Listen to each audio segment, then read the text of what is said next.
Hi നമസ്കാരം. ഞാനിന്ന് നിങ്ങൾക്ക് ഡ്രാഗൺ ഫ്രൂട്ടിൻ്റെ ഒരു വീഡിയോ ആണ് ചെയ്യാൻ പോകുന്നത്. വേറെ ഒന്നുമല്ല, ഇതിൻ്റെ പൂവ് എങ്ങനെയാണ് ഉണ്ടാകുന്നത്, പൂവുണ്ടായതിനു ശേഷം ഫസ്റ്റത്തെ സ്റ്റേജ് എങ്ങനെയാണെന്ന് കാണിക്കാൻ വേണ്ടിയിട്ടാണ്. ഇതാണ് ഇതിൻ്റെ ഫസ്റ്റ് സ്റ്റേജ്. ഇതിങ്ങനെ വലുതായാണ് ഡ്രാഗൺ ഫ്രൂട്ടായിട്ട് വരുന്നത്. ഇത് എവിടെയുണ്ട്, കുറേ പൂക്കളുണ്ടായിരുന്നു. പക്ഷെ എന്താണെന്ന് വെച്ചാൽ നമുക്ക് ഈ മഴ കാരണം, വളരെയധികം മഴ പെയ്യുന്നതുകൊണ്ട് കുറേ ഉണ്ടായ പൂമൊട്ടുകളൊക്കെ ചീഞ്ഞ് പോവാണ് ഉണ്ടായത്. ഇത് നമുക്കൊരു ഒരു മാസം കൂടി കഴിഞ്ഞാൽ ശരിക്കും അതൊരു ഫ്രൂട്ടായിട്ട് മാറും. ഇത് ടെറസിൻ്റെ മുകളിൽ ചെയ്തിട്ടുള്ളൊരു ഇതാണ്. ഒരു വർഷം, കറക്റ്റ് ഒരു വർഷം തന്നെ ആയിട്ടുള്ളൂ. കഴിഞ്ഞ വർഷം വെച്ചതാണ്, ചട്ടിയിൽ വെച്ചതാണ്. വേറെ ഇട്ടുണ്ട്.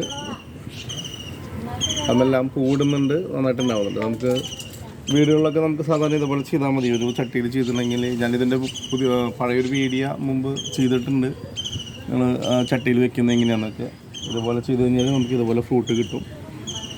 എല്ലാവരും ധൈര്യമായിട്ട് വെച്ചോളൂ, ഇത് ഒരു പ്രശ്നമില്ല. ഇതിപ്പോൾ ഞാൻ ടയറൊന്നുമില്ല, വെറുതെ ഒരു കമ്പിയുടെ അതുകൊണ്ടൊക്കെ ചെയ്താണ് കഴിഞ്ഞെല്ലാം.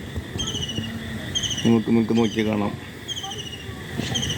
നല്ല രീതിയിലുണ്ടാവും. ഡ്രാഗൺ ഫ്രൂട്ടിനെ സംബന്ധിച്ച് നമുക്ക് പ്രത്യേകിച്ച് ഒരുപാട് പരിപാലനത്തിനൊന്നും ആവശ്യമില്ല. അധികം മണ്ണും വേണ്ട, കുറച്ച് മണ്ണും മതി വേണ്ട.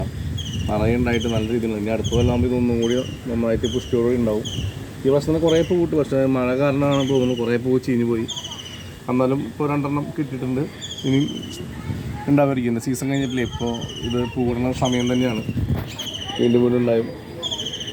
ഓക്കെ, അപ്പോൾ വീഡിയോ ഇഷ്ടമായാൽ ലൈക്ക് ചെയ്യുക. നിങ്ങളെല്ലാവരും ഇത് ട്രൈ ചെയ്യുക. Okay, thank you.